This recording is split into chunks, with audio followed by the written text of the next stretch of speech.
La història comença quan el Cisa i jo ens ve de gust de fer un espectacle musical, un musical d'aquells antics, de quan jo era petit i havia vist Antaviana, la nit de Sant Joan, aquells espectacles mítics de Goll de Gom i el Cisa junts. Jugant a les idees topem amb el món de Mercè i pensem en la idea de juntar el món del Cisa i el món del Mercè. En el cas de Mercè és tanta la producció i tan extraordinària que ens enamorem de seguida i passa a ser Mercè allò principal del projecte. Començarem a crear un món màgic que passa a Barcelona, en una època una mica grisa, que va des de la postguerra fins als primers anys 70, que està cantada per al Cisa amb contrapunt amb allò que està narrat pel Mercè. Aquí tenim un element molt important que és el Pau Miró, que juntament amb l'Andreu Jaume que ens ajuda, fa una dramatúrgia de tot això, de tot aquest material. El Mercè, quan li parlem, li expliquem el projecte, diu, doncs va, però feu alguna cosa valent, que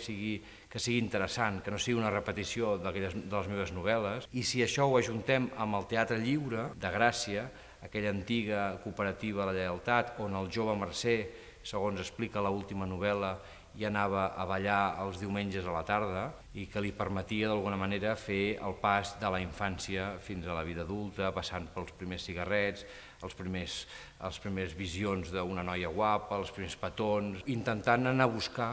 aquells primers teatres que es feia en aquesta època que s'acaba la nostra novel·la, dels anys 70, del teatre independent. L'espectador sentirà el Mercè, llegirà Mercè a dalt de l'escenari, dit pels actors, veurà els personatges de Mercè, tots barrejats, i sentirà el repertori del Jaume Cisa. Entres a la sala d'una manera, veus fum, fantasmes, personatges, gent que es canvia de roba, gent que és personatges però que després és una altra, escenes, situacions, atmosferes, poesia, veus el teu món canviat, tergiversat, a través d'una visió d'uns que juguen el paper, el rol d'artistes per explicar millor la societat. A través d'això passem a que aquest nen que era petit es pugui fer gran. En aquell lloc comencen a aparèixer